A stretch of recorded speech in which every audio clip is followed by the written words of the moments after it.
Hai sob, kembali lagi di animasi Donghua Spoiler.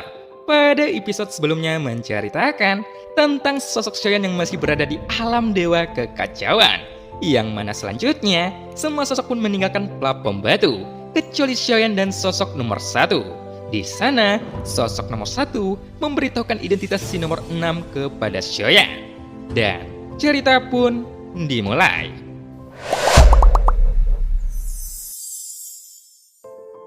Nomor 9, pembicaraan ini harus dirahasiakan. Jika tidak ada yang ingin kamu tanyakan lagi, kamu bisa pergi, ucap si nomor 1 dengan santainya. Setelah itu, Shoyan pun dengan cepat mundur dari alam dewa kekacauan dan kembali ke dunia nyata. Namun, setelah ia kembali, dia pun segera mengirimkan 3 pil obat ke dalam ruang token batu giok di alam dewa kekacauan. Kemudian, dia juga menemukan sebuah belati yang diberikan si nomor 2 yang ada di dalamnya. Tapi, Shoyan tidak ingin menggunakan batu giok ini sebagai tempat penyimpanannya. Token batu giok ini berbeda dengan ruang cincin penyimpanan, karena token batu giok ini memiliki ruang yang terhubung dengan dimensi berbeda. Oleh karena itu, seseorang dari alam dewa kekacauan bisa mendapatkannya dan langsung menukarnya. Jika diperhatikan dari apa yang dikatakan si nomor 2, sepertinya dia terlihat sangat peduli dengan dunia. Bahkan, saat pertemuan itu berlangsung, dia masih bisa memperingatkan semua orang tentang apa yang terjadi di dunia. Sehingga, itu meninggalkan kesan di hati Shoyan. Shoyan telah menerima informasi tentang identitas si nomor 6 dari si nomor 1 saat ini. Walaupun si nomor 6 adalah petinggi tetua dari dunia Tesu, dia pasti tidak kalah kuatnya dengan petinggi dunia Tesu saat ini. Setelah Shoyan tertegun beberapa saat, Shoyan juga melihat resep obat dan bahan obat yang dipercayakan oleh beberapa orang dari alam dewa kekacauan untuk dimurnikan. Segera, Shoyan pun mengeluarkan resep obat dan bahan obat dari ruang token batu giok tersebut. Kemudian, Shoyan juga melakukan pemeriksaan mendetail, karena ada puluhan ribu tanaman obat-obatan serta buah-buahan langka dan itu tak terhitung jumlahnya. Namun, di sana ada banyak terdapat kotak penyimpanan. Jangan-jangan di dalam kotak ini ada sesuatu yang bisa memberitahu lokasi aku berada, gumam Shoyan di dalam hatinya. Shoyan pun segera memeriksa kotak-kotak di depannya satu demi satu. Setelah dia memeriksanya, Shoyan tidak menemukan hal yang mencurigakan apapun. Pada saat ini, sepotong kayu mati biasa pun muncul di tangan Shoyan. Tetapi, ada napas jiwa kuat yang keluar dari sana. Merasakan itu, Shoyan sedikit mengerutkan keningnya, karena aromanya tidak seperti bahan obat pada umumnya. Bahkan, napas jiwa yang dipancarkan itu sangat terasa aneh, yang membuat Shoyan pun semakin tercengang. Jika napas jiwa ini menyebar, maka akan sulit bagi Shoyan untuk menekannya. Meskipun dia bisa mengirimkannya ke dalam pagoda emas untuk menghalangi napas jiwa yang menyebar. Tetapi, Shoyan juga bisa menggunakan nyala api abadi untuk langsung memurnikannya. Tepat ketika Shoyan ingin mengeluarkan nyala api, tiba-tiba napas jiwa dari kayu mati pun langsung menjerit. Shoyan dengan cepat mengeluarkan bendera penekan jiwa, kemudian memasukkan napas jiwa itu ke dalamnya. Sial, ada yang salah dengan napas jiwa ini, dan ini adalah bahan obat yang diberikan oleh si nomor 7. Jika demikian, jiwa ini mungkin ditanam dengan sengaja oleh si nomor 7, ucap Shoyan sambil mendengus dingin. Sebenarnya, apa yang dipikirkan si nomor 7? Sepertinya orang ini tidak sesederhana kelihatannya, sehingga dia berani mengirimkan jiwa ini, gumam Shoyan. Tepat ketika Shoyan sedang memikirkan masalah ini, tiba-tiba sebuah suara pun terdengar dari bendera penekan jiwa. Zuzang, apakah kamu ingin aku kehilangan muka sekarang? Ucap Yetian yang meraung dengan penuh ketidakpuasan, karena Shoyan memasukkan jiwa lain ke dalam ruang bendera penekan jiwa. Mendengar itu, Shoyan pun segera menggerakkan pikirannya untuk memberikan tekanan yang kuat kepada Yetian yang berada di dalam bendera penekan jiwa. Sehingga kekuatan penekan jiwa yang kuat pun itu langsung menutupi langit di dalam ruang tersebut. Apakah dengan cara ini, itu bisa membuatmu merasa tidak nyaman? Ucap Shoyan yang berteriak dengan suara dingin. Karena meskipun Yetian telah ditekan untuk waktu yang lama, tetapi sepertinya dia belum memiliki niat untuk menyerah kepada Shoyan. Karena kamu tidak menyerah, maka aku tidak perlu bersikap baik kepadamu, ucap Shoyan dengan dingin. Zuzang, sebaiknya kamu jangan terlalu gila. Karena kamu terus membiarkanku seperti ini, jika aku memiliki kesempatan untuk keluar dari sini, aku akan pasti mengubahmu menjadi babi panggang. Ucap Ye Tian yang terus meraung dengan marah. Jelas, dia tidak pernah menyangka bahwa suatu hari dia akan diintimidasi oleh seseorang yang kekuatannya hanya berada di ranah kaisar keabadian, sehingga itu mencapai puncak amarahnya. Namun, dia tetap tidak berdaya karena dia terus ditekan di dalam bendera penekan jiwa. Selain itu, ada Goyan yang terus-menerus memperkuat segelnya, sehingga dia tidak memiliki peluang untuk melarikan diri. Tidak masalah jika kamu tidak ingin menyerah. Walaupun tidak bisa dibunuh, tapi kamu hanyalah sisa roh yang tidak memiliki tubuh fisik. Namun, jika kamu menyerah, kamu akan aku ampuni. Tetapi, bagaimana jika aku melemparmu ke dunia yang akan runtuh? Jika kamu cukup beruntung, kamu masih bisa bertahan hidup. Ucap Xiaoyan dengan perlahan. Apakah kamu mencoba mengancam iblis ini? Ucap Ye Tian yang tertawa terbahak-bahak. Setelah Zuzang bereinkarnasi, kamu menjadi orang yang sangat menarik. Zuzang, aku selalu berharap aku bisa mati, karena tidak ada artinya hidup seperti ini. Jadi, jika kamu bisa membunuhku, aku malah akan berterima kasih kepadamu. Tetapi, selama aku belum mati, aku tidak akan menyerah. Ucap Ye Tian sambil mencibir dan terus tertawa tanpa henti. Mendengar itu, Xiaoyan pun mengerutkan keningnya. Karena sepertinya dia tidak bisa menggunakan ancaman untuk membuat Ye Tian menyerah. Meskipun Ye Tian benar-benar tidak takut mati, tetapi dia juga takut dengan siksaan. Jadi, lebih baik menghancurkan pikirannya dengan berbagai siksaan. Bagaimanapun, sekarang Xiaoyan sudah berada di dunia Dewa Iblis kuno. Sebelumnya, Xiaoyan telah berpikir, selama dia di dunia Dewa Iblis kuno, ini adalah kesempatan terbaik bagi Ye Tian untuk menyempurnakan boneka iblisnya. Hanya saja, Xiaoyan tidak pernah menyangka bahwa Ye Tian akan sangat keras kepala. Lalu segera, Xiaoyan pun melepaskan Goyan dari peti mati di pagoda emas. Tapi sepertinya Goyan sedang tertidur, dan saya tidak punya waktu untuk berbicara dengannya. Segera, Xiaoyan pun langsung mengirimkannya ke dalam bendera penekan jiwa. Namun, jika hanya mengandalkan Goyan saja, sepertinya masih tidak cukup. Jadi, Xiaoyan harus menemukan beberapa jiwa yang kuat untuk memberikan Ye Tian penyiksaan. Setelah beberapa saat, Xiaoyan pun mengeluarkan jiwa kayu mati dari bendera penekan jiwa. Kemudian, dia memindahkannya ke dalam peti mati pagoda emas.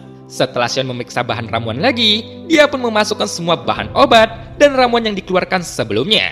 Itu dimasukkan ke dalam cincin penyimpanannya. Kalian berdua bisa masuk, ucap Xiaoyan. Kemudian, Jin Lidong dan Jonggu pun langsung memasuki gua. Segera, Xiaoyan pun berdiri perlahan, lalu kemudian dia berjalan menuju luar gua. Sekarang, sudah waktunya untuk pergi ke aula orang suci, ucap Xiaoyan dengan perlahan. Mendengar itu, Zhonggu pun tidak berani mengabaikannya, dan dengan cepat, dia berjalan ke depan untuk berpura-pura menjadi tuan lagi, meskipun sebenarnya dia hanyalah budak Xiaoyan. Setelah mereka keluar dari gua, Xiaoyan pun memeriksa area di sekelilingnya. Kemudian, dia sama-sama dapat melihat aula budak dewa di udara, sehingga dia tidak bisa menahan diri untuk tidak bertanya. Apakah mungkin orang suci di alam dewa iblis kuno ini dapat mengubah Mingyo dan Tianzun menjadi budak? Gumam Xiaoyan di dalam hatinya. Kemudian, ada sosok yang datang dengan cepat ke arahnya, dan sosok yang datang itu pun memiliki tanda budak di lehernya. Itu menunjukkan bahwa sosok ini juga merupakan seorang budak. Setelah budak ini mendekat, dia pun langsung menuju Xiaoyan dan yang lainnya. Kemudian, dia berhenti di depan Zhonggu, lalu menangkupkan tinjunya dengan hormat. Kemudian, budak ini pun mengangkat tangannya dan mengeluarkan token batu giok. Utusan Zhonggu, tuanku mengundangmu untuk pergi ke arena budak Asura, ucap budak itu. Zhonggu sedikit terkejut setelah mendengarnya. Kemudian, budak itu pun berbalik dan pergi. Senior, sekarang apa yang harus kita lakukan? Berita ini sangatlah buruk. Aula budak Asura adalah kompetisi persaingan antar budak. Di dalam kompetisi ini, salah satu pihak bisa membunuh atau mengampuni nyawa pesaingnya. Namun, yang paling penting dalam kompetisi ini adalah pemenangnya bisa mendapatkan budak pihak yang kalah, ucap Zhonggu yang menjelaskan dengan ekspresi sangat serius.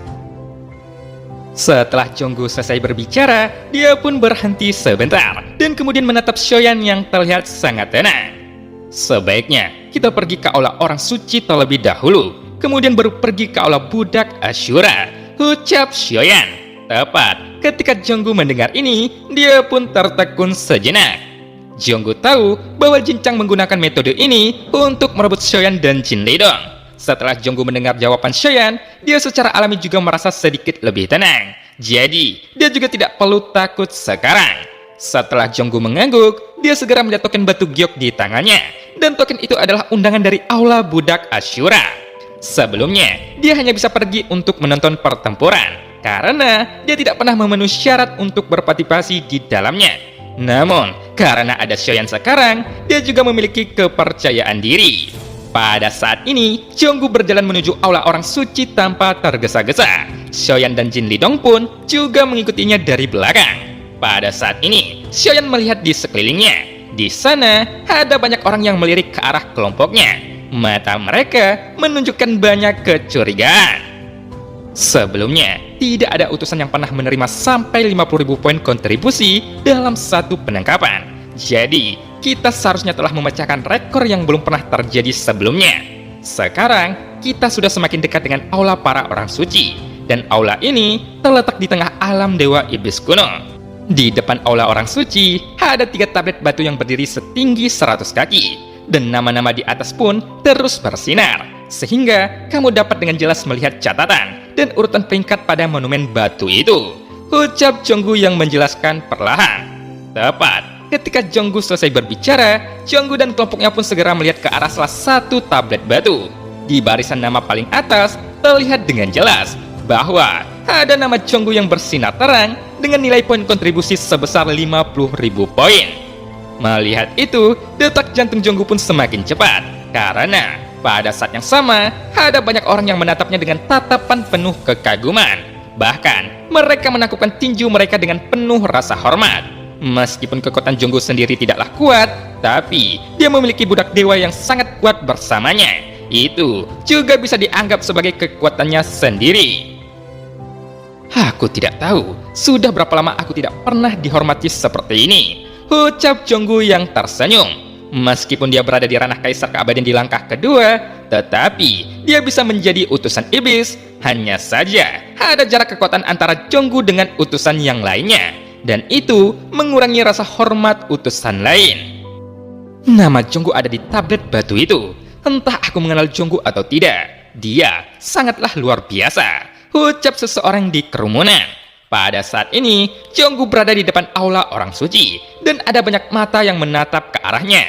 Tentu saja, banyak mata yang juga tertuju kepada Shoyan dan Jin Lidong.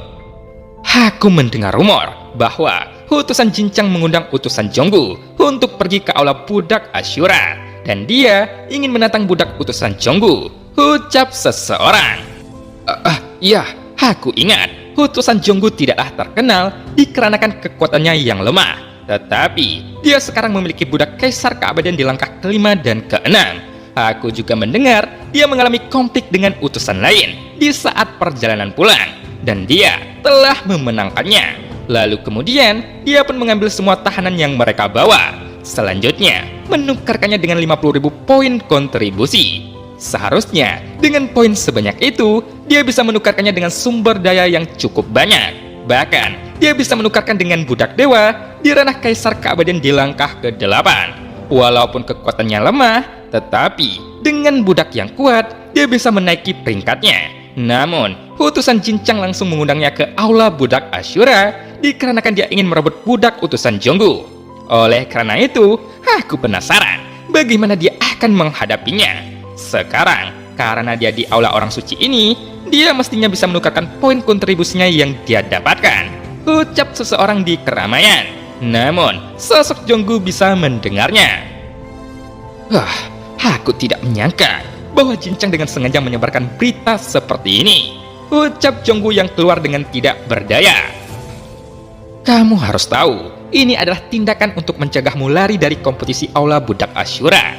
Jika kamu tidak melawan, kamu pasti akan ditertawakan oleh semua orang. Tetapi, jika kamu menerima tantangan ini, kamu akan terkena perangkap Jinchang, ucap Xiaoyan secara perlahan. Meskipun semua utusan ini meminjam kekuatan tempur dari orang-orang kuat dari dunia lain, namun metode semacam ini masih tidak bisa dihindari. Karena semenjak Aula Budak Ashura muncul, hal semacam ini pasti akan terjadi.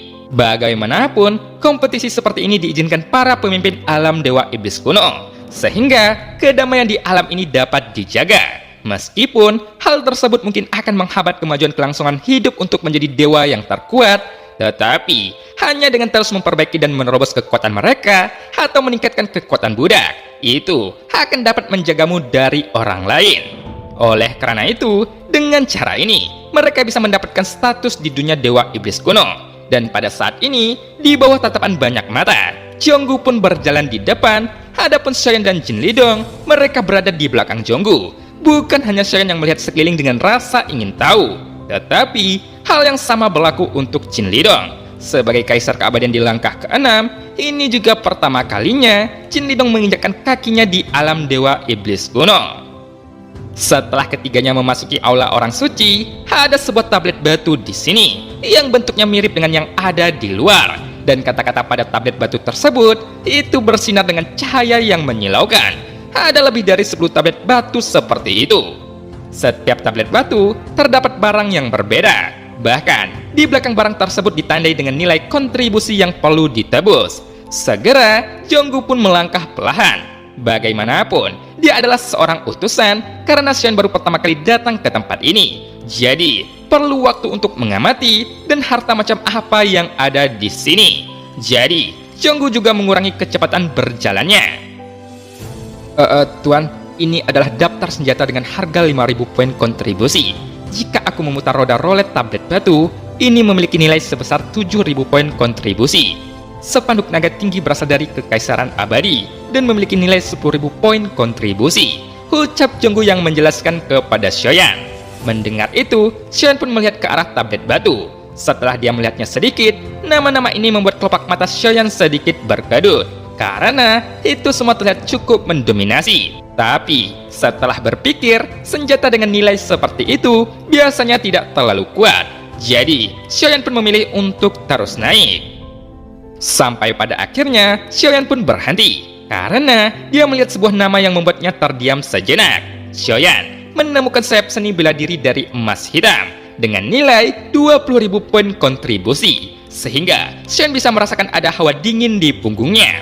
Jelas, Xiaoyan benar-benar tidak menduga hanya dengan melihatnya saja itu bisa menembus sayap dewa bela diri miliknya.